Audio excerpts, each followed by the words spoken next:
বিনা দাওয়াতে বিয়ে খাইতে এসেছি, একটু তো লজ্জা কর।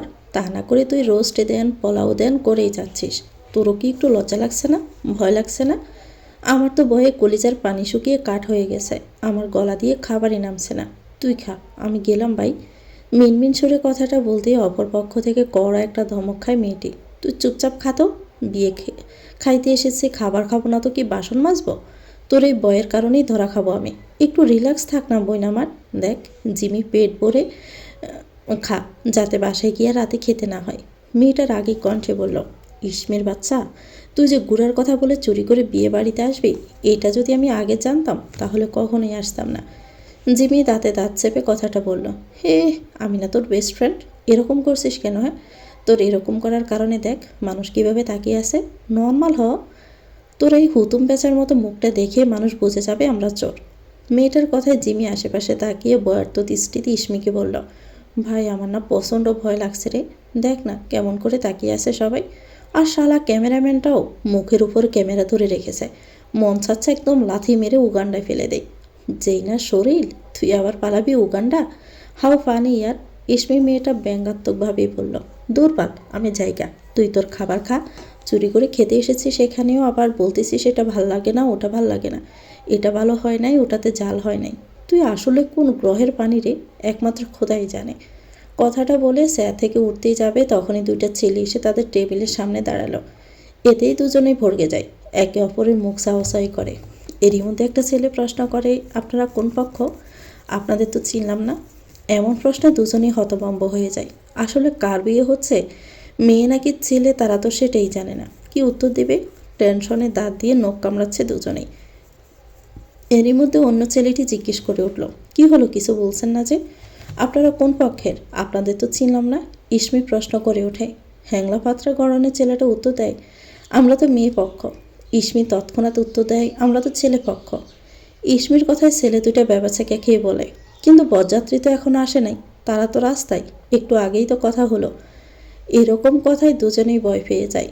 জিমি পোকলা পোকলা হাসি দিয়ে বলল, আসলে আমরা মেয়ের বান্ধবী তো, তাই ছেলে পক্ষের হয়ে আগেই খাচ্ছি।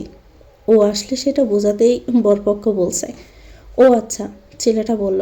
তাদের কথোপকথনের মাঝে একটা মধ্যবয়স্ক দেখতে লোক এসে তাদের দিকে তাকিয়ে বলল, তোমরা কারা? এবার চারজন একসাথে বলল, আমরা মেয়ে পক্ষের। আমরা মেয়ে পক্ষ, জিমি বলছে। আমরা মেয়ে পক্ষের, প্রথম ছেলেটা বলছে। তাদের এরকম কথায় মধ্যবয়স্ক লোকটা বলে ওঠে, তোমরা শিওর এখানে তোমরা মেয়ে পক্ষের? এবার কিছুটা দমে যায় চারজন। ভয়ে আমতা আমতা করে বলল, জি হ্যাঁ, কিন্তু এখানে তো কোনো বিয়েই হচ্ছে না। তাহলে তোমরা কিভাবে মেয়ে পক্ষের হও? এটা তো একটা মুসলমানের অনুষ্ঠান। মধ্যবয়স্ক লোকটার কথায় জিমি আর ইসমি রাগে ছেলে দুইটার দিকে তাকায়, যারা কিনা তাদের দিকে ব্রু কুচকে তাকিয়ে আছে। বুঝতে পারলো তারাও তাদের মতো বিনা দাওয়াতে খেতে এসে ধরা পড়েছে। মধ্যবয়স্ক লোকটা কিছু চেলাপেলাকে তাদের ভেদে রাখার জন্য আদেশ দিতেই জিমি আর ইসমি খাওয়া ছেড়েই দৌড় দেয়। দৌড়ের মধ্যে একবার পিছনে তাকিয়ে দেখে ওই ছেলে দুটোকে ধরে ফেলেছে। মান সম্মান বাঁচাতে ভরা অনুষ্ঠানের মধ্যেই লোকজনকে ঠেলে বাহিরে বেরিয়ে সোজা একটা রিকশায় উঠে হাঁপাতে থাকে। একটুর জন্যই বেঁচে গেছে, নয়তো আজকে সব মান সম্মান নষ্ট হয়ে যেত। রিকশায় বসে জিমি ধুম করে ইসমির পিঠে একটা থাপ্পড় মেরে দেয়। রেগেই বলল, কিসে চুরি করতে গেছস তুই? সামান্য খোঁজখবরই নিতে পারোস না? আরে ভাই, আমার কি দোষ? ওখানে দেখোস নাই কাঁচা হলুদ বাটা পড়ে আছে? তাই তো আমি ভাবছিলাম বিয়ের অনুষ্ঠান। তুই খাইলি না বিয়ে? চলে এসেছিস কেন? তোর রোস্ট তো রয়ে গেছে। ঠিক ভাই, রোস্টটা যে কি মজা হয়েছে না, কিন্তু ওই বাটপার আমারে আর রোস্ট দিল না। ভাই তুই অলরেডি তিনটা রোস্ট নিছিস, তাও আবার চাস? তুই কি মানুষ ভাই? দেখ দোস্ত, না ছেলেরা আসছে না আমাদের পেছনে।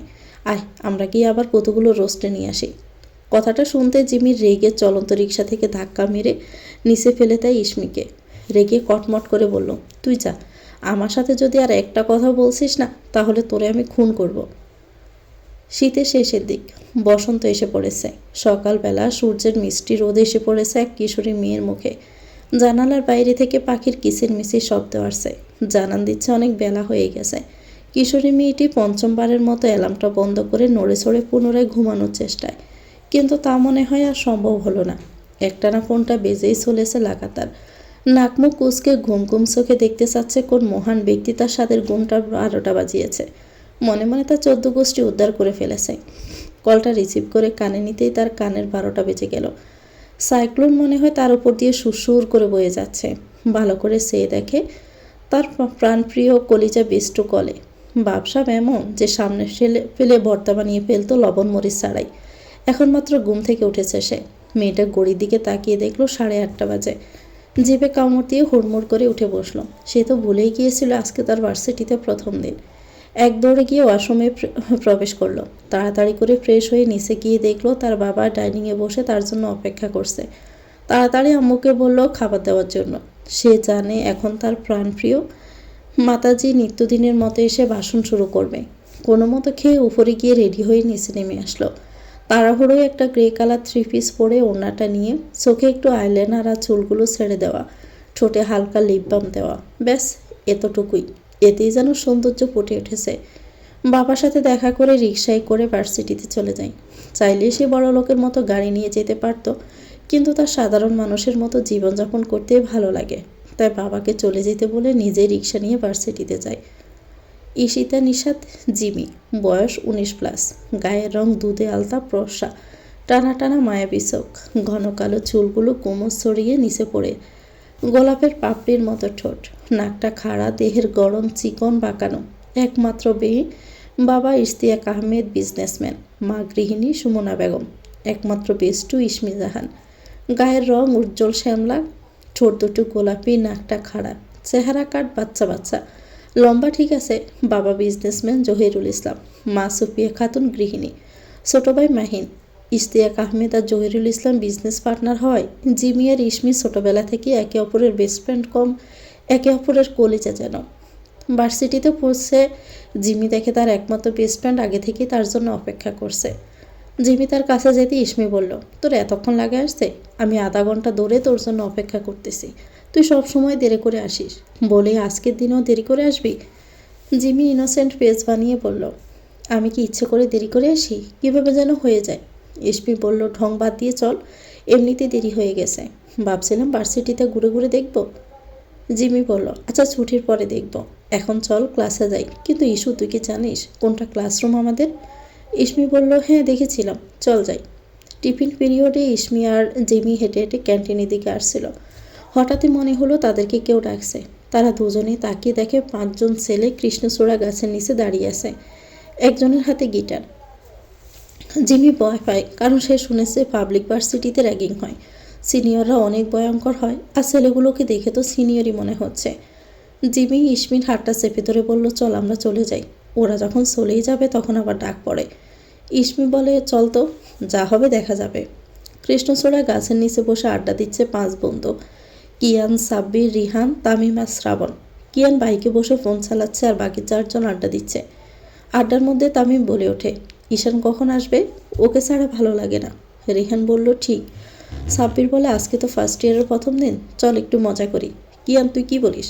তোদের যা মনে চাই কর, কিন্তু বেশি বাড়াবাড়ি করবি না। সাব্বির উৎফুল্ল হয়ে বলল, ওই দেখ, দুটো মেয়ে যাচ্ছে, ওদের ডাক দেই। এই যে মিস গ্রে আর ব্ল্যাক ড্রেস, এদিকে আসো। এই যে, তোমাদেরকে আসতে বলা হয়েছে। শ্রাবণ বলল, জি ভাইয়া, কিছু বলবেন? ইসমি বলল, নিউ স্টুডেন্ট? সাব্বির বলে ওঠে, জি ভাইয়া। নাম কি? ইসমি জাহান। তোমাকে কি নাম বলার জন্য আলাদা করে ইনভাইট পাঠানো লাগবে? জি, আমার নাম ঈশিতা জাহান জিমি। কিয়ান, সে চোখ দুটো মেয়ে, একজন গ্রে কালার 3 পিস পরা, আরেকজন কালো কালার, একজন শ্যামলা আরেকজন পর্ষা। সিনিয়ররা ডাকার পরও ইগনোর করেছো কেন? আর আসার পরে সালামও তো দাওনি। এর শাস্তি কি হতে পারে জানো? কিয়ান বলল। ইসমিসে তাকিয়ে দেখে কিয়ান সাদা শার্ট, সাথে কালো প্যান্ট পরা, সাথে শার্টের উপরের একটা বোতাম খোলা, কাঁধে গিটার। নায়কের চেয়ে কোনো অংশে কম লাগে না ইসমির কাছে। আমরা কি জানতাম নাকি আমাদের ডেকেছেন আপনি? ইসমি ডোন্ট কেয়ার ভাব নিয়ে বলল, বড্ড বেশি কথা বলো তুমি মেয়ে। কিয়ান বলল, সরি ভাইয়া, ও একটু বেশি কথা বলে, কিছু মনে করবেন না। কিয়ান জিমির দিকে ভালো করে তাকিয়ে দেখলো মেয়েটা গ্রে কালার 3 পিস পরা, চোখে আইলাইনার দেওয়া, চুলগুলো ছেড়ে দেওয়া, গোলাপের পাপড়ির মতো ঠোঁট, মায়াবতী এক কথায় যাকে বলে, শান্তশিষ্ট চুপচাপ স্বভাবের। কিয়ান মনে মনে কিছু ভেবে মুচকি হাসি দিল। ওদিকে ইসমিও কিয়ানের দিকে তাকিয়ে খুঁটিয়ে খুঁটিয়ে দেখছে, আর মনে মনে কিছু একটা ভাবছে। ভাইয়া, আজকে আমরা আসি। জিমির কথায় কিয়ানের ধ্যান ভাঙে। কিয়ান বলল, আচ্ছা, আর কোনো সমস্যা হলে জানিও। ইসমি বলল, অবশ্যই অবশ্যই। কিয়ান ব্রুকুসকে ইসমির দিকে তাকালো। ইসমি একটা বোকার মতো হাসি দিয়ে জিমিকে নিয়ে চলে আসলো। ইসমি ওয়াশরুমে যাওয়ায় জিমির বোরিং লাগছিল, তাই এদিক ওদিক একটু হাঁটছিল। হাঁটতে হাঁটতে হঠাৎ একটা ইটের মতো উষ্টা খেয়ে পড়ার সময় ব্যালেন্স রাখার জন্য হাতটি কিছু ধরতে চায়। ধরার সময় একটা মেয়ের চায়ের কাপ উল্টে ফেলে দেয়, জাগিয়ে একটা ছেলের বুকের উপরে পড়ে। সাথে সাথে জিমিও মাটিতে পড়ে যায়। নিচে পড়ে গিয়ে আফসোস করছে নিজের কৃতকর্মের কথা ভেবে। জিমি মাটিতে পড়ে আল্লাহর নাম ডাকতেছে এবারের মতো বাঁচিয়ে দেওয়ার জন্য। ভয়ে ভয়ে এক চোখ খুলে দেখতে পায় একটা ছেলে রাগী মুখে তার শার্ট পরিষ্কার করছে, যেটা সে মাত্রই নষ্ট করে দিয়েছে। চা পড়ার কারণে নষ্ট হয়ে গেছে। জিমি ভাবতেছে প্রথম দিনই তার সাথে এরকম একটা ঘটনা ঘটা লাগলো। সব কিছু কুফা কুফা লাগছে। যদি কোনো কিছু তার সাথে ভালো ঘটে। সে আস্তে আস্তে হেঁটে দাঁড়িয়ে যেই না সরি বলতে যাচ্ছিল, তখনই একটা শক্তপোক্ত হাতের সর খেয়ে মাটিতে পুনরায় পড়ে যায়। এরকম শক্ত হাতের সর খেয়ে জিমির মাথা ঘুরে উঠল, চোখে পানি চলে আসে। পরিবারের একমাত্র মেয়ে হওয়ায় ঝড় থাপড় এসবের প্রতি সে পরিচিত না। মা বকলেও কখনো বাবার কারণে গায়ে হাত তুলত না। অচেনা লোকের হাতে সর খেয়ে জিমি ভেজা চোখে লোকটার দিকে তাকালো। সাদা রঙের শার্টটা ইতিমধ্যে লালচে হয়ে গেছে চা পড়ে। কালো প্যান্ট, সানগ্লাসটা শার্টের বোতামের উপরে ঝুলিয়ে রাখা, পায়ের মধ্যে সাদা জুতা। জিম করা বটেই, তবে আকর্ষণীয় সবচেয়ে বিষয় হচ্ছে ঠোঁটের নিচে কালো তিলটা, যেন একটা চাঁদের নিচে একটা তারা। জিমি ঠোঁটের নিচে তেলটার দিকে চেয়ে রইল। হেই ইউ, চোখে দেখতে পাও না? স্টুপিড কোথাকার। এমন কড়া দমক শুনে জিমি ঝাঁকি দিয়ে ওঠে। একটু ভালো করিও তো বলা যায় নাকি? মানলো সে একটু ভুল করেছে, তাই বলে এরকম করবে? মনে মনে ভাবে, হ্যাঁ ঢং। এই বয়রা নাকি? কানে শুনতে পাও না? চোখ কোথায় থাকে তোমার? ভাইয়া, আমি আসলে খেয়াল করিনি। জিমি অসহায় কণ্ঠে বলল। মন কোথায় থাকে যে খেয়াল করনি? কি খেয়াল করো তুমি? জিমি প্রচণ্ড বিরক্ত হয় ছেলেটার ধমকে। জিমি আস্তে আস্তে বিড়বিড় করে বলল, শালা বান্দর, ইংরেজের বংশধর। একে তো দোষ করেছ, তার উপর আবার তর্ক করছ। কথা শেষ করার আগে তার একটা কল আসে। কথা বলা শেষ করে জিমির দিকে তাকিয়ে রাগী গলায় কিড়মিড় করে বলল, আরেকবার সামনে পেয়েই তোমার ব্যবস্থা করব। এই বলে গটগট পায়ে চলে যায়। জিমি যেন হাফ ছেড়ে বাঁচায়। এরকম বজ্জাত লোক জীবনেও দেখে নেই। তখনই দেখতে পায় ইসমি দৌড়ে তার দিকে আসছে। হঠাৎ তার নিজের দিকে খেয়াল হয় সে এখনও মাটিতে বসে আছে, আর বেশ কয়েকজন মানুষ তাকিয়ে রয়েছে। ক্লাস টাইম হওয়ায় বেশি মানুষজন নেই, কিন্তু যারা আছে তারা কেমন খেয়ে ফেলা দৃষ্টিতে তাকিয়ে আছে, যেন জিমি তাদের কোনো প্রিয় জিনিসে হাত দিয়েছে। ইসমি দৌড়ে এসে জিজ্ঞেস করলো, এখানে বসে কি করিস তুই? সারা ভার্সিটি খুঁজে ফেলেছি আমি তোকে। একলা একলা কোথায় যাস তুই? আমারে চিন্তায় ফেলতে ভালো লাগে তোর বেয়াদব সেমরি। বেটি, আমি কি তোর জামাই লাগি যে তুই গভীর সমুদ্রে হারিয়ে গেলেও আমি মনের টানে বুঝে যাব তুই কোথায়? ইসমির কথা শুনে জিমি অসহায় মুখ করে সমস্ত কাহিনী খুলে বলে। সব শুনে ইসমি বলল, ই আল্লাহ, তুই প্রথম দিনই এরকম একটা কাণ্ড ঘটালি, তার উপর আবার সরি না বলে ঝগড়া করেছিস। তুই কি চিনিস ছেলেটাকে? আমি কীভাবে চিনব? আজকেই তো প্রথম দেখলাম, তাও আবার একটা বাজে পরিস্থিতিতে। তাহলে তুই ঝগড়া করেছিস কেন? নাকি অন্য কিছু? Something something. কানের নিচে এমন একটা থাপ্পড় দিমো যে বিটিভির মতো ঝিরঝির করবি, তখন তো সামথিং সামথিং বের হবে। কি দোস্ত, ব্যাপার কি? আমি তো মজা করে বলেছি, কিন্তু তুই এত রেগে যাচ্ছিস কেন? আচ্ছা, তুই কি কখনো পাবনা গেছিলি? একবার গেছিলাম ঘুরতে, কিন্তু হঠাৎ এই কথা জিজ্ঞেস করলি কেন? আমার ধারণাই তাহলে ঠিক। এই সত্যি করে বলেন, আপনি কে? আমি জানি আপনি পাবনার এক পাগল। আমার ভোলাবালা সাদাসিধে বেস্ট ফ্রেন্ডকে কিডন্যাপ করে এখন আমার বেস্ট সেজে আসছেন। এজন্যই তো বলি, ইস্যুতে এমন না। এ পাগলি, তাড়াতাড়ি বল তুই কে? জিমির এইসব আজে বাজে যুক্তি শুনে ইসমির মাথা ঘোরার উপক্রম। সে না হয় একটু মজা করতে চেয়েছিল, তাই বলে তাকে ডাইরেক্ট পাবনার পাগলা বানিয়ে দিবে? ইসমিক চিৎকার করে বলল, জিমির বাচ্চা রে! সরি টু সে, আমার কোনো বাচ্চা নেই। তার চেয়ে বড় কথা, আমি এখনও বিয়েই করিনি। তাহলে তুই আমার বাচ্চা কোথায় পেলি? এই কথা শুনে ইসমির রাগ সপ্তমাক আসে। সে রেগে তার পায়ের জুতা খুলে যেই না জিমির দিকে ঢিল দিবে, তখনই জিমি এটা খেয়াল করে তাড়াতাড়ি নিচে বসে পড়ে, আর জুতা গিয়ে কিয়ানের মাথার উপর পড়ে, যে কিনা মাত্র এদিকে দিয়ে যাচ্ছিল। তার সাথে ছিল শ্রাবণ। হঠাৎই মাথায় কিছু পড়তে কিয়ান মাথায় হাত দিয়ে একটা জুতা পায়। সে রেগে ফেটে যাচ্ছে। কত বড় সাহস! তার উপরে কিয়ানের উপর জুতা ঢিল দেয়। যেখানে তাদের ভয়ে কেউ তাদের সাথে ঠিকভাবে দাঁড়িয়ে কথাই বলতে পারে না, সেখানে কোন বেয়াদব তাকে জুতা মারে? একবার সামনে ফেলে ডাইরেক্ট খুন করে ফেলবে। এদিকে জিমিয়া শ্রাবণ তো পারে না এই দৃশ্য দেখে হাসতে হাসতে মাঠের মধ্যে গড়াগড়ি খায়। শ্রাবণ গম্ভীর প্রকৃতির, খুব বেশি একটা হাসে না, কিন্তু আজকের এই দৃশ্য দেখে তার হাসিই থামছে না। সে দেখেছিল ইসমিকে জিমির দিকে জুতো টিল দিতে, কিন্তু তা যে তার কিছু বুঝে ওঠার আগে কিয়ানের মাথার উপর এসে পড়বে তা সে বুঝতেই পারে নাই। ভার্সিটির অনেকেই দৃশ্য ভিডিও করেছে আর হাসছে। হাসবে না? যেভাবে জুতাটা কিয়ানের মাথার উপর বসেছিল, মনে হচ্ছিল যেন ক্যাপ পড়েছে, লাইক জুতা ক্যাপ। ইসমি যখন এই দৃশ্য দেখে সে ভয়ে আল্লাহকে স্মরণ করছে। কিয়ান যে রেগে আছে তাকে কাঁচা চিবিয়ে খেয়ে ফেলবে। সে আর কিছু না ভেবে সোজা গেটের দিকে এক দৌড় দেয়। বেঁচে থাকা বড় কথা, কে কী ভাবছে সেটা এখন ভাবার সময় নাই। বেঁচে থাকলে বহুত ভাবতে পারবে। ইসমি যেভাবে দৌড়াচ্ছে যে কেউ দেখলে ভাববে তাকে পাগলা মহিষ তাড়া করছে। এদিকে কিয়ানের এসব ভাবনার মধ্যে দেখতে পাই ইসমি এক দৌড়ে চলে যাচ্ছে। সে যখন ইসমির পেছনে দৌড়ালো ততক্ষণ ইসমি চলে গেছে। সে রেগে মেগে আবার ফিরে আসে। এসে দেখে অনেকে ভিডিও করছে। কিয়ান একটা ধমক দেয়, এখানে কি কনসার্ট হচ্ছে? আপনাদের কি কোনো কাজ নেই? আর যারা যারা ভিডিও করেছেন ভালো মানুষের মতো ডিলিট করে দিয়েন, নয়তো কি হবে আশা করি বুঝতে পেরেছেন।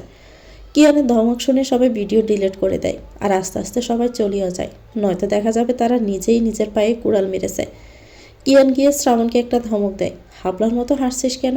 এখন মুখটা বন্ধ কর শালা, নয়তো একটা আছাড় মেরে মুখ বন্ধ করব। কিয়ানের ধমক শুনে শ্রাবণ সহ জিমিও চুপ হয়ে যায়, নয়তো দেখা যাবে সব রাগ তাদের উপর ঢালছে।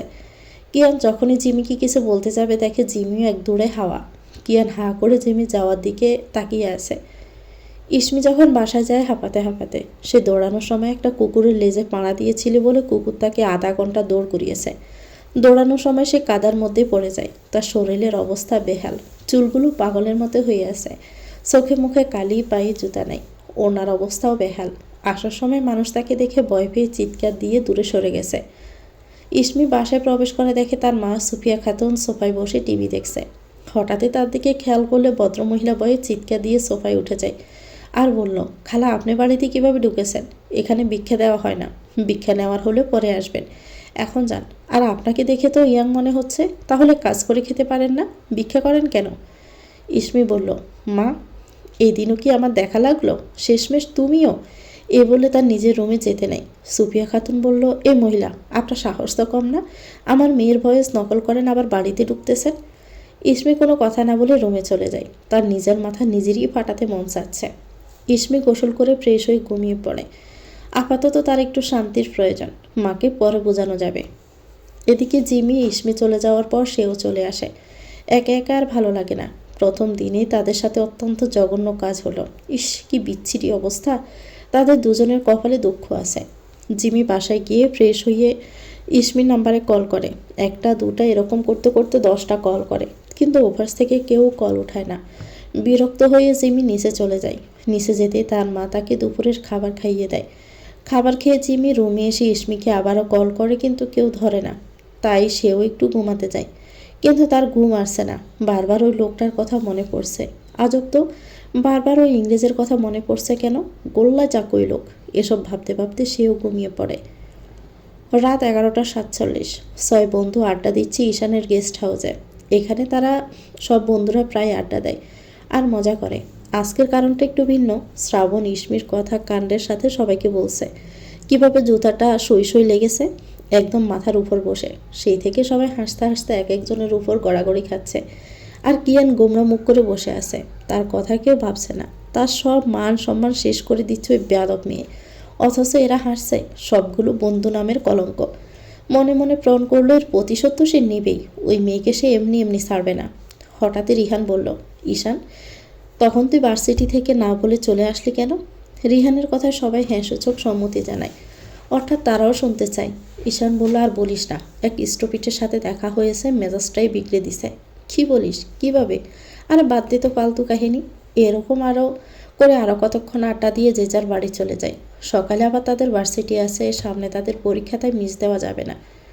প্রায় 1 সপ্তাহ পর আবার ভার্সিটি যাচ্ছে জিমি আর ইসমি। এতদিন তারা ভার্সিটিতে যায় নাই, কারণ ওই ঘটনার পর ইসমির জ্বর এসে গিয়েছিল, আর জিমি একলা একলা যায় নাই।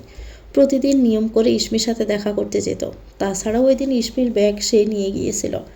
কিয়ান প্রতিদিন চেক করতো ইসমি আসছে কিনা। দুই বান্ধবী ভয়ে ভয়ে ভার্সিটির গেট দিয়ে সামনে এগিয়ে যাচ্ছে। জিমি আর ইসমি ভয়ে আছে, ওদিন যা কাণ্ড করেছিল। তো যখনই তারা গেট পার হয় সামনে যাবে ঠিক তখনই হঠাৎ জিমি আর ইসমির মনে হলো কেউ তাদের ডাকছে। জিমি আর ইসমি তাকিয়ে দেখলো গেটের সামনে 3জন মেয়ে কি আর 2জন ছেলে দাঁড়িয়ে তাদের দিকে তাকিয়ে আছে। মেয়েগুলোর পোশাক খুবই বাজে। ছেলেদের টি শার্ট আর সেনা জিন্স প্যান্ট, মুখে ভারী মেকআপ, ঠোঁটে লিপস্টিক, চুলগুলো উপরে ছুটি করা। তাদের দেখে বোঝা যাচ্ছে তারা কোনো বড় লোকের বিগড়ে যাওয়া সন্তান। জিমি আর ইসমি একে অপরের দিকে ব্রু কুঁচকে তাকালো। তারা বুঝতে পারছে না হঠাৎ তাদের কেন ডাকছে। তারা ছাড়া তো এখানে আর কেউ নেই তাহলে। তাছাড়া এদের তো আর কখনো দেখেও নি। তাদের ভাবনার মাঝে একটা মেয়ে আবারও ইসমির নাম ধরে ডাকল। ইসমি ভীষণ অবাক হলো, তার নাম কিভাবে জানলো। জিমি আর ইসমি দৃঢ় পায়ে হেঁটে তাদের সামনে গিয়ে চুপচাপ দাঁড়িয়ে রইল। তাদের কথা শুনে জিমি আর ইসমি বুঝতে পারলো তাদের নাম রিয়া, কেয়া আর মারিয়া। ছেলে দুটোর নাম রিকা শিহাব। আসমাকা কেয়া নামের মেয়েটি বলল, বেয়াদব মেয়ে, সাহস কত বড়! সিনিয়ররা ডাকার সাথে সাথে যে আসতে হয় জানো না? 2বার ডাকতে হয় কেন? আবার এখানে এসে সালাম না দিয়ে সঙ্গের মতো দাঁড়িয়ে আসো। কেয়ার কথা শুনে ইসমির সাথে সাথে লম্বা টেনে সালাম দিল। আসসালামু আলাইকুম আরহামতুল্লাহি ওবারাকাতু আপা। রিয়া বলল, হোয়াট আপা? এই মেয়ে, তোমার আপাকে? ইসমি বলল, কে আপার? এখানে তো আপনারা ছাড়া আর কেউ নেই। তাহলে নিশ্চয়ই আপনাদের কে বলছে? কোন দিক থেকে আমাদের আপা লাগে? একটু আগেই না বললেন আপনারা আমাদের সিনিয়র, সেই হিসাবেই তো আপা লাগেন। ইসমি আবার বলল, আপা, আপনাদের বাসায় কি ইন্দুর পালেন নাকি? ইন্দুর পালবো কেন? এই মেয়ে, কি বলতে চাও কি তুমি? আমাদের তোমার কি মনে হয় আরেকবার যদি বলতে দেখি তাহলে থাপ্পড় দিয়ে নিজের নাম ভুলিয়ে দিব। না মানে ওই আপনাদের জামা কাপড় দেখে তো মনে হচ্ছে ইঁদুর কেটে ফেলেছে। শহরে ইঁদুর আসবে কোথা থেকে? তাই ভাবলাম আপনারা হয়তো পালেন। রিয়া বলল, তোমার কোনো আইডিয়া আছে আমাদের জামা কাপড়ের দাম কত? এত টাকা তো মনে হয় জীবনে বাপের জন্মেও চোখে দেখো নাই। ফ্যাশন বুঝো তোমরা? অবশ্য বুঝবে কি করে? তোমাদের তো দেখে মনে হচ্ছে তোমরা ঘাইয়া খ্যাত। এ বলেই সবাই হাসতে থাকে। আপা, আপনার ব্রেন কি ফুটকিতে নাকি? নিজেদের চেহারা কি একবারও আয়নায় দেখেছেন? আবার অন্য মানুষকে বলেন গাইয়া খ্যাত। আপনাকে তো পুরো হিরো আলমের মতো লাগছে। ও সরি, হিরো আলম তো ছেলে ভার্সন, আপনি তো মেয়ে ভার্সন, তাহলে মিসেস হিরো আলম হবেন। জিমি ইসমির কথা এতক্ষণ শুনে মুসকি মুসকি হাসলো, এবার না পেরে জোরে জোরেই হেসে দেয়। কেয়া রেগে গিয়ে বলল, তোমাদের কোনো ধারণা নেই আমাদের পেছনে কোন ছেলেরা ঘুরে? আর তোমাদের তো দেখে বেহেঞ্চি বেহেঞ্চি লাগছে। এবার জিমি বলল, কি বলেন? এই ইন্দুরে খাওয়া পোশাক পরা মেয়ের পিছে কোন ব্রেনহীন গাদা ঘুরে আবার? ইসমি জিমির কথা শুনে বলল, ঠিকই বলছিস জানো। তারা আবারও জোরে জোরে হাসতে থাকে। রিয়া রেগে গিয়ে যখনই জিমিকে সর মারতে নিয়েছিল তখনই ইসমি হাত ধরে ফেলে। ইসমি হাত ধরে মুচড়ে বলল, গায়ে হাত তোলার সাহস করবেন না, নয়তো। তার কথার মাঝে রিয়া বলে ওঠে, নয়তো কি? ভয় দেখাও? তুমি জানো আমি কে? এই মুহূর্তে তোমাদের আমি কি অবস্থা করতে পারি তোমাদের কল্পনারও বাইরে। এবার জিমি বলল, আপনি কে আপনি নিজেই তো জানেন না, তাহলে আমরা কিভাবে জানব? কিয়া বলল, আমাদের সাথে বেয়াদবি করার ফল এখন থেকে তোমরা হাড়ে হাড়ে টের পাবে। শুধু দেখতে থাকো কিভাবে তোমাদের জীবনটাকে আমরা নরক বানিয়ে দেই। এমন অবস্থা করব না যে সারা জীবন মনে রাখবে আমাদের সাথে বেয়াদবি করার ফল। শুধু দেখতে থাকো। দেখান দেখান, কি দেখাবেন? দেখার জন্যই তো আছি। কবে দেখাবেন বলেন? আমাদের তো আর তর্স হয়েছে না। এতক্ষণ পাশে দাঁড়িয়ে থাকা মারিয়া নামের মেয়েটা বলল, এ মেয়ে, তোমাদের কলিজা তো অনেক বড়। আমিও দেখতে চাই তোমাদের এই বড় কলিজা কতদিন থাকে। আজকে না করলে তার পরিমাণ খুবই ভয়াবহ হবে। তোমরা বেঁচে থেকেও নরক যন্ত্রণা ভোগ করবে। এ মারিয়া, কি জিনিস তা হাড়ে হাড়ে টের পাবে। অনেকক্ষণ থেকে তোমাদের সাহস দেখলাম, এবারটা আমারটা দেখো। আরেকটা কথা, ঈশান আর কিয়ানদের আশেপাশে দেখলে জাস্ট খুন করে ফেলবো। ইসমি বেংসি কেটে বলল, জাস্ট খুন করে ফেলবো? দেখা যাবে। এতক্ষণে রিকা শিয়া ফোন থেকে মাথা তুলল। এতক্ষণে তারা তাদের গার্লফ্রেন্ডের সাথে কথা বলছিল। রিকা শিহাব দুজনেই প্লে বয়। এ নিয়ে অন্ততপক্ষে তারা 500-র উপরে মেয়েদের সাথে রিলেশনে গেছে। রিকা শিহাব দুজনে ভার্সিটিতে প্লে বয় নামেই পরিচিত। একটা মেয়ের সাথে রিলেশন 3 দিনের বেশি কোনোভাবেই টিকে না। রিক বলল, আরে চিল ইয়ার, এ প্রথম আমাদের সাথে কেউ মুখে মুখে তর্ক করলো। বলতে হবে তোমাদের সাহস আছে। ও সুন্দরীরা, তোমাদের সাহসে তো একটু পরীক্ষা করাই যায়। কি বলিস মারিয়া? এ বলে ওদের চোখ দিয়ে কি জানি ইশারা দিল।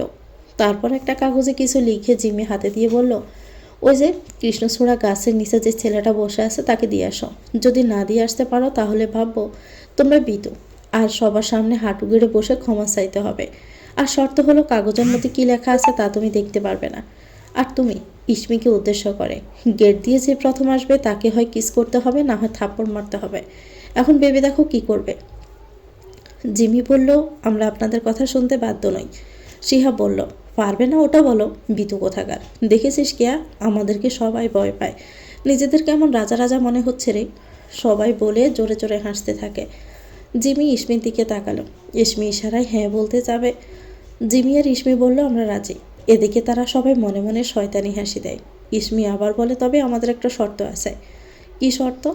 যদি আমরা কমপ্লিট করতে পারি তাহলে একদিন আমরা যা বলবো তা করতে হবে।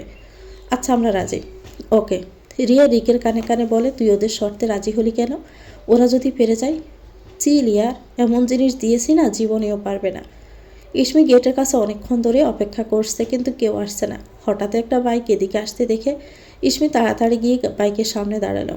এদিকেও হঠাৎ কেউ সামনে আসার জন্য ব্রেক করতে গিয়ে সামনের দিকে গেলে পড়ে যায় কিয়ান। কিয়ান রেগে যখন কিছু বলার জন্য হেলমেটটা খুলে, তখনই তার গালে একটা সর এসে পড়ে। আচমকা এমন হওয়ার জন্য কিয়ান হতভম্ব হয়ে যায়। সেখানে বুঝে উঠতে পারছে না যে তার সাথে হলোটা কি। এদিকে ইসমি সর মেরে হতভম্ব হয়ে দাঁড়িয়ে আছে। আবারও সেই লোক, যার থেকে বাঁচার জন্য এতদিন ভার্সিটিতে আসে নাই, সে কিনা আজ তাকেই চড় মারল। তাছাড়া ওই দিন যা কাণ্ড ঘটেছে, এই লোকটা তাকে আজ জ্যান্ত কবর দিবে। তাকেই যে কেন বারবার এই পরিস্থিতিতে পড়তে হয়, কে বলেছিল তাকে বেশি পণ্ডিতি করতে? যাকে কিনা সে এত বছর ধরে খুঁজেছে, এখন সে তার সাথে আজব কাণ্ড ঘটাচ্ছে। প্রথম দিনই লোকটাকে সে জুতো মেরেছিল, আর আজকে থাপ্পড়। তার মন চাচ্ছে মাটি পাক করে তার ভিতরে চলে যেতে। ইসমি আর কিছু না ভেবে এক দৌড়ে তাদের ভবনে চলে যায়। ভাগ্যিস সে তখন বুদ্ধি করে মাস্ক পরেছিল। এদিকে কিয়ানের কিছুক্ষণ পরেই হুঁশ ফিরে। কত বড় সাহস হলে তার গায়ে হাত দেয়! যেখানে কেউ তার চোখের দিকে তাকিয়ে কথা বলারই সাহস পায়নি, সেখানে ডাইরেক্ট তাকে চর মেরে দিয়েছে। সে এতক্ষণে মেয়েটার দিকে তাকায়, ততক্ষণে মেয়েটা চলে গেছে। সে শুধু পেছন দিকটা দেখতে পায় মেয়েটার। সে ছাড়বে না এই মেয়েটাকে। এমনিতে তার মাথা গরম কয়েকদিন ধরে ইসমির করা কাজের জন্য। সেখানেই এক নতুন আবার কাণ্ড। সে খুন করে ফেলবে যদি পায়।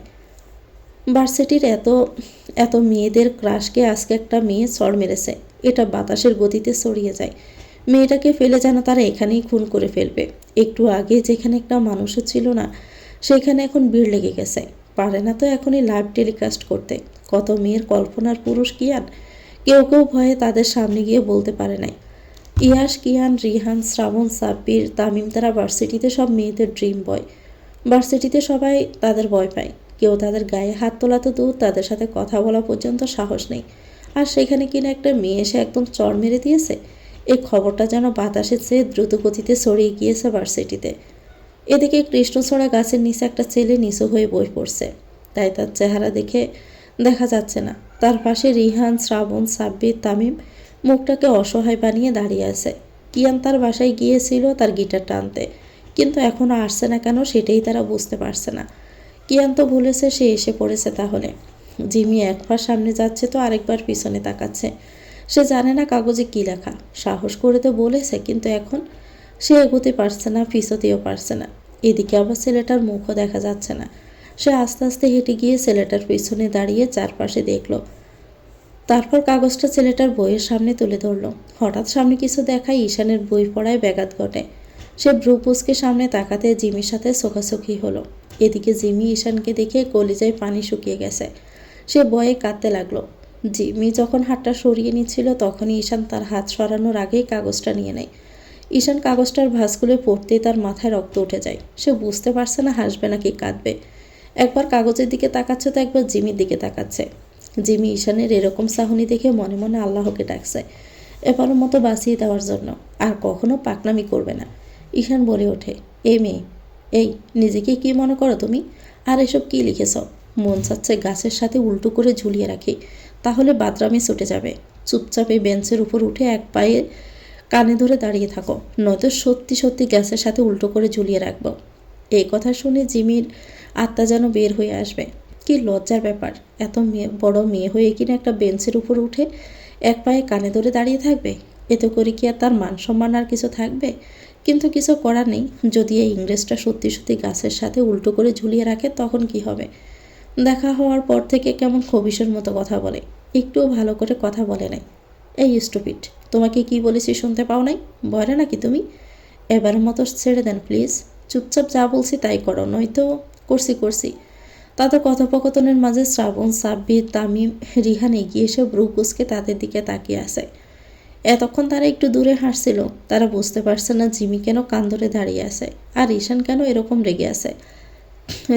রিহান ঈশানকে বলল, দোস্ত এরকম রেগে আছিস কেন তুই, আর কান ধরে দাঁড়িয়ে আছিস কেন?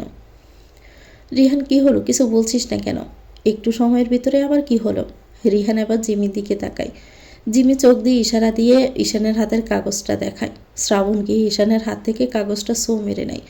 শ্রাবণ কাগজটা পড়ে একবার ঈশানের দিকে তাকাচ্ছে তো একবার জিমির দিকে তাকাচ্ছে। তারপর পেট চেপে জোরে জোরে হেসে ওঠে। শ্রাবণের দিকে সবাই ব্রুকুসকে তাকিয়ে আছে। এই ছেলে এরকম পরিস্থিতিতে এরকমভাবে হাসছে কেন? তামিম শ্রাবণের হাত থেকে কাগজটা নিয়ে পড়ে তারও একই অবস্থা। তারা যেন হাসতে হাসতে শহীদ হয়ে যাবে, তাও হাসি থামবে না। ফোন করেছে। কোনো রকমে হাসি থামিয়ে শ্রাবণ জোরে জোরে কাগজের লেখা পড়তে শুরু করলো।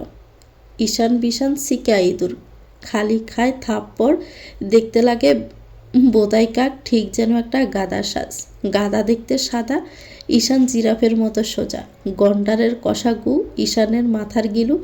আকাশের লক্ষ্য তারা, ঈশানের মাথা গোবর দিয়ে ভরা। পাহাড় সমুদ্রের তীরে, ঈশান পাদ মারে বারে বারে। হিরো আলমের যমজ ভাই চমচ ভাই, ঈশান ভাই পাশা দুলিয়ে মন ভোলাই, ঈশান ভাইয়ের তুলনা নেই। শ্রাবণীটা ভর্তি গিয়ে নিজেই হাসতে হাসতে গড়াগড়ি খাচ্ছে। কেউ নিজেকে সামলাতে পারছে না। এদিকে ঈশান যে রাগী দৃষ্টিতে তাকিয়ে আছে সেদিকে কারো খেয়াল নেই। তারা সবাই হাসতে হাসতে মাটিতে গড়াগড়ি খাচ্ছে। হাসতে হাসতে মাটিতে গড়াগড়ি খাওয়ার সময় ভুলক্রমে রিহানা সাব্বিরের কিস হয়ে যায় গড়াগড়ি খেতে খেতে। এটা দেখে তো জিমি হাসতে হাসতে বেঞ্চ থেকে উল্টে পড়ে যায়। তাও আবার হাসা থামার নাম নেই। কেউ দেখলে বলবে তাদের হাসির প্রতিযোগিতায় নামিয়ে দিয়েছে। ঈশান বহুবার ধমক দিয়েছে কিন্তু কোনো কাজ হয় নাই। তারা হাসতে হাসতে উঠে দাঁড়ায়, আবার সে মাটিতে পড়ে গড়াগড়ি খায়। জিমি কোনো মতে উঠে মাটিতে বসে আবারও হাসছে। তারও হাসি থামছে না। এদিকে কিয়ান রেগে মেগে এই অবস্থা দেখে মগার মতো দাঁড়িয়ে আছে। আচ্ছা, আজকে হচ্ছেটা কি? সে তো কিছুই বুঝতে পারছে না। তার অবাক হওয়ার মাত্রা যেন আজকে কমছেই না। জিমি যখন কিয়ানকে দেখলো এখানে এসে সবার দিকে বলদের মতো তাকাচ্ছে, তখন সে অনেক কষ্টে উল্টো থেকে সোজা হয়ে বেঞ্চের উপর বসে। কিয়ানের কাছে তাদের দুই বান্ধবীর কোনো মান সম্মান নেই। এখানে আবার সে উল্টো পড়ে আছে। কিয়ান যখন শ্রাবণদের সবাইকে ডাকছে কিন্তু কেউ তার কথা শুনছে না। এখনও তারা গড়াগড়ি করে হাসছে। তখন সে ঈশানের কাছে যাওয়ার জন্য সামনে আগায়। এদিকে ঈশান তাদের সাথে আর না পেরে কানে হেডফোন গুঁজে উল্টো দিকে ফিরে কিছু একটা করছে। কিয়ান যখন ঈশানের কাছাকাছি গিয়ে ঈশানকে ডাক দিবে তখন ঈশান পেছনে ফিরে আর সাথে সাথে কিয়ানের সাথে বাড়ি খেয়ে দুজনেই মাটিতে পড়ে যায়। ঈশান নিচে আর কিয়ান উপরে শুয়ে আছে। কিয়ানের মাথাটা ঈশানের বুক বরাবর। ঈশান হঠাৎ করে কারো সাথে ধাক্কা খেয়ে কিছু বোঝা রাখে। তার অনুভব হয় এখন সে মাটিতে শুয়ে আছে আর তার উপর ভারী কোনো বস্তু পড়ে আছে। সে ভারী বস্তুটাকে ঠেলছে ওঠার জন্য না দেখেই, কিন্তু সরাতে পারছে না। ঈশানের মনে হয় যে সে জিম করে তার পুরাই বৃথা। এখন একটা সুনুপুটির বস্তাকে সরাতে পারছে না। হঠাৎ সে খেয়াল করে তার উপর থাকা বস্তাটা আর কেউ না, তার জানের জিগা দোস্ত কিয়ান। তা দেখে সে বিষম খেয়ে যায়। কিয়ান এভাবে কেন? তার তখনই মনে পড়ে তাদের অবস্থাটা। তার মুখ দিয়ে কোনো কথাই বের হচ্ছে না। সে যেন বোবা হয়ে গেছে। সে শুধু কিয়ানকে ঠেলছে তো ঠেলছেই, কিন্তু কিয়ানের ওঠার নাম নেই। ঈশান মনে মনে বলে, শালা মরে গেছিস নাকি? মরার আর কোনো জায়গা পাস নাই? দয়া করে আমাকে ছেড়ে অন্য জায়গায় গিয়ে মর। আগে আমাকে ছাড় ভাই। এদিকে কিয়ান ঈশানের ধাক্কা খেয়ে তার হুঁশ ফিরে। সে ঈশানের দিকে চেয়ে দেখে ঈশানও তার দিকে চেয়ে আসে। সে তখন তাড়াতাড়ি করে ঈশানের দুপাশে দুপা রেখে তাড়াতাড়ি করে উঠতে যাবে, ঠিক তখনই তার কাছে জিমির গলা ভেসে আসে। আমি নষ্ট মনে নষ্ট চোখে দেখি তোমারে, মন আমার কি চাই বোঝাই কেমনে। আমার সুন্দর মনে সুন্দর চোখে দেখি বন্ধুরে, বন্ধু তুই চিন্তা করিস না আমি ভালো মানুষ রে। জিমির গলায় আজে বাজে গান শুনে কিয়ানের আর উঠা হয়ে ওঠে না। সে সেভাবে আস্তে আস্তে ঈশানের উপর বসে পড়ে। তার মানে জিমির গাওয়া গানটা বারবার বেশি উঠছে। গানটা কি আসলে তাকে উদ্দেশ্য করে গাইল? শ্রাবণ, রিহান, সাব্বির, তামিম হঠাৎ তারা খেয়াল করে তাদের থেকে কিছুটা দূরে দুজন মানুষ শুয়ে আছে একে অপরের উপর। তারা হাসি থামিয়ে একটু খেয়াল করে দেখলো এরা দুজন তো ছেলে, তাহলে তারা এই অবস্থায় কেন? সবচেয়ে বড় কথা, তাদের দেখতে তো ঈশান আর কিয়ানের মতো লাগছে। তারা তাদের নিজেদেরকে গালি দিল। ঈশান যদি জানতে পারে এসব কথা তাদের কাঁচা কবর দিয়ে ফেলবে। তারা দেখলো ছেলেটা উঠতে গিয়ে আবারও বসে পড়েছে। ছেলেটা দুই পা নিচে থাকা ছেলেটার কোমর দুপাশে। এবার সাব্বির খুক খুক করে কেশে রিহানের চোখের দিকে তাকিয়ে বলল, আমি যা ভাবতেছি তুই কি তাই ভাবছিস? রিহান মাথা নেড়ে সম্মতি জানায়। এটা দেখে তারা আবার সমান তালে তালে হাসতে থাকে। হঠাৎ তামিম বলল, ভাই ভালো করে দেখ, এটা তো ঈশান আর কিয়ান। শ্রাবণ বলছে, কি? ভালো করে দেখ ভাই, কিন্তু এরা এরকমভাবে পড়ে আছে কেন? মুখে বিস্ময় নিয়ে এগিয়ে গেল তারা। দেখে জিমি হা অবস্থায় সে আছে, চোখ দুটো যেন কোটর থেকে বেরিয়ে হয়ে আসবে। তার মুখে এখন আস্ত একটা টমেটো ঢুকিয়ে দেওয়া যাবে। তামিম তাদের দুজনের এই অবস্থা দেখে তাদের মাথাটা ঘুরে ওঠে। সে পড়ে যেতে নিলে শ্রাবণ তাকে ধরে ফেলে। সবাই অবাক, কারো মুখে কোনো কথা নেই। নীরবতা কমিয়ে রিহান হঠাৎ তার শরীর কাঁপিয়ে হাসতে থাকে জোরে জোরে। তার হাসি দেখে সাব্বির আর শ্রাবণও হেসে ওঠে জোরে জোরে। তাদের একটু আগের কিসের কথা প্ল্যান প্লাস এখন এরকম একটা রোমান্টিক সিন দেখে তারা হাসতে হাসতে যেন মৃত মানুষকেও হাসিয়ে ছাড়বে। এদিকে হঠাৎ হাসির শব্দে তার বিস্ময় কাটে।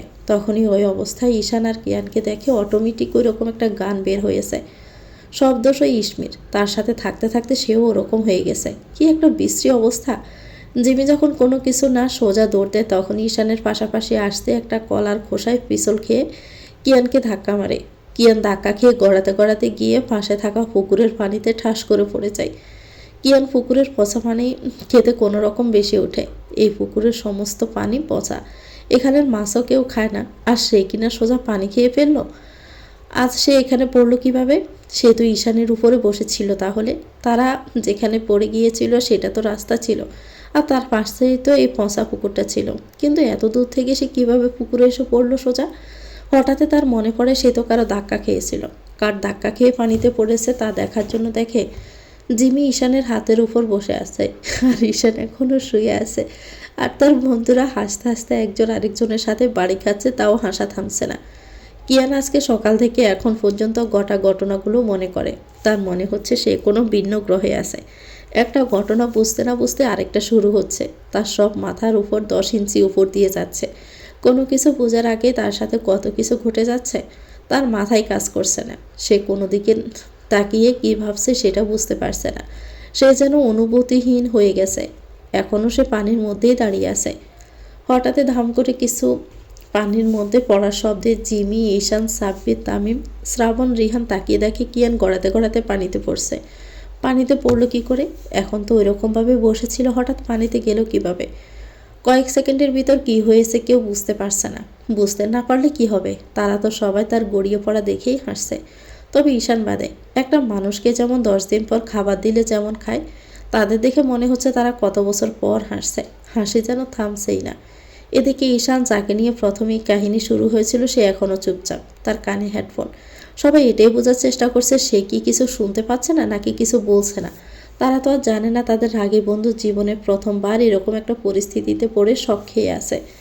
বেচারা কিছুতেই কিছু বুঝতে পারছে না আসলে হচ্ছেটা কি। জিমি আবার জুতা খুলে ব্যাগ নিয়ে দৌড়। বেচারি আর কোনো অপ্রীতিকর অবস্থায় পড়তে চায় না। সে ভালোই বুঝেছে তার ধাক্কা খেয়ে কিয়ান ওমনভাবে গড়াতে গড়াতে পানি পড়েছে। তার মনে পড়ে কিয়ানের পানিতে পড়ার দৃশ্য। বেচারার পড়ার সময় ছোট একটা নিম গাছ আটকে ছিল, কিন্তু নিম গাছ তার ভার সইতে না পারায় সে ঠাস করে পানিতে পড়ে যায়। এসব ভেবে হাসছে আর হাঁটছে। মানুষ তাকে পাগলই ভাবছে। পায়ে জুতা নেই, একা একাই হাঁটছে আর হাঁটছে। সে সোজা বাড়িতে চলে যায়। যাওয়ার আগে ইসমিকে মেসেজ করে বলে তার চলে যাওয়ার কথা। ইসমি অনেকক্ষণ ধরে জিমিকে খুঁজছে কিন্তু পাচ্ছে না। হঠাৎই তার ফোনে একটা নোটিফিকেশন আসে। সে চেক করে দেখে জিমি চলে গিয়েছে, তাকে মেসেজ করে বলেছে। ইসমিরও আর ক্লাস করার ইচ্ছে নেই, তাই সেও ব্যাগ নিয়ে বের হয়ে গেল। ইসমি রাস্তা দিয়ে হাঁটার সময় খেয়াল করলো মানুষ তার দিকে অদ্ভুতভাবে তাকাচ্ছে, তার থেকে দূরে চলে যাচ্ছে। কয়েকজন তো তার সামনে এসে তার দিকে তাকিয়ে তার থেকে দূর দিয়ে চলে গেছে। লোকজন এরকম কেন করছে বোঝার জন্য সে ফোনের ক্যামেরাতে নিজেকে দেখে নেয়। সব কিছু তো ঠিকঠাকই, তাহলে এরকম ভয়ে ভয়ে দূরে যাচ্ছে কেন? আশেপাশে তো কেউ নেই তাহলে? হঠাৎই সম্পূর্ণ ঘুরে পেছনের দিকে তাকিয়ে দেখলো একটা পাগল সম্পূর্ণ তার মতোই করছে। সে যেদিকে যাচ্ছে সেও সেদিকে যাচ্ছে। ইসমি যেদিকে তাকায় পাগলটাও সেদিকে তাকাচ্ছে। ইসমি ভয়ে দৌড় দেয়, দেখে পাগলটাও তার দিকে দৌড়াচ্ছে। সে ভালো করে তাকিয়ে দেখলো পাগলটার চুলগুলো বড় বড়। চুলগুলো দেখে মনে হচ্ছে কাকের বাসা। নাকটা বড় বোসা, দাঁতগুলো হলুদ টকটকা, ঠোঁট কালো কুচকুচে, ঠোঁটের আশেপাশে লাল লাল কি যেন লেগে রয়েছে। গায়ে মনে হয় 10-12টার মতো জামা কাপড় উল্টাপাল্টা পরা, আর নিচা ইয়া বড় বড় ছেঁড়া হাঁটু পর্যন্ত হাফ প্যান্ট। চোখে নীল সানগ্লাস, যার একটা আছে আরেক পাশের গ্লাস, আরেকটা চোখে দেওয়া, হাতে একটা লাঠি। পাগলের এরকম ফ্যাশন দেখে ইসমি হা হয়ে রয়েছে। আর তার হা হয়ে যাওয়া দেখে পাগলটা বলে, কি জান, ক্রাশ খাইছ? খাওয়ারই তো কথা। আমি যে সুন্দর, চোখই তো পেরাতে পারে না রাস্তা দিয়ে যেই যায়, সেই তো আমার দিকে হা করে তাকিয়ে থাকে। তাই বলে তুমি এরকম করবে জান? আমার তো লজ্জা লাগে গো জান। পাগলের এরকম কথা শুনেই ইসমি বলল, এই পাগল, আপনি কে? আর কে আপনার জান? জান, তুমি আমাকে চিনতে পারছো না? ও শালার পুত, তুই কেটারে? তোরে দেখতে তো মেন্টাল মেন্টাল লাগছে। পাগলটা খপ করে ইসমির হাতটা ধরে বলল, কি বলছিস তুই? আমাকে মেন্টাল লাগে? তোরে আজকে আমি মেরেই ফেলবো। তুই জানিস আমি কত সুন্দর? রাস্তার সব মানুষ আমাকে দেখে তাকিয়ে থাকে। আজকে তোরে শেষ করে ফেলবো। এ বলে হাতে থাকা লাঠি দিয়ে যখন ইসমির মাথা বরাবর মারতে যাবে তখন ইসমি লাঠিটা ধরে বলে, না না না, আপনি তো মেন্টাল না, আপনি সত্যি অনেক সুন্দর। এখন যদি আমাকে মারেন তখন লোকে আপনাকে খারাপ ভাববে। আপনি কি তা চান? ইসমির কথা পাগলটা কিছুক্ষণ ভেবে বলল, আসলেই তো, এটা তো আগে ভাবিনি।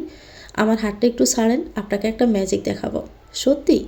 এই বলে হাতটা যখনই ছাড়ে ইসমি 1 2 3 বলে, শালার ফুত, তুই একটা মেন্টাল, তা ছেঁড়া পাগল বোধাই। তুই যতই ভাবস তোরে সুন্দর লাগে, কিন্তু তোরে কেচ্ছার চেয়েও খারাপ লাগে ছাগল। এই বলে এক দৌড় দেয়, পাগলের হাতের নাগালের বাহিরে চলে যায়। জিমি বাড়িতে এসে খেয়ে দিয়ে এক ঘুম দিয়ে রাত 3টায় উঠে কতক্ষণ ইসমির সাথে কথা বলে রিলস দেখে ঘুমিয়ে পড়ল। সে এখনও ভার্সিটিতে কটা কাহিনী ইসমিকে বলে নাই, কালকে একেবারে ভার্সিটিতে বলবে সামনাসামনি। এদিকে ইসমিও জিমির মতো দিনই ঘুমিয়ে রাতে বসে বসে ফোন চালাচ্ছে। যেহেতু তারা আজকে ক্লাস করে নাই সেহেতু পড়া জানে না, দ্বিতীয়ত তাদের মন চাচ্ছে না। ইসমিও কতক্ষণ পর ঘুমিয়ে যায় জিমির সাথে কথা বলে।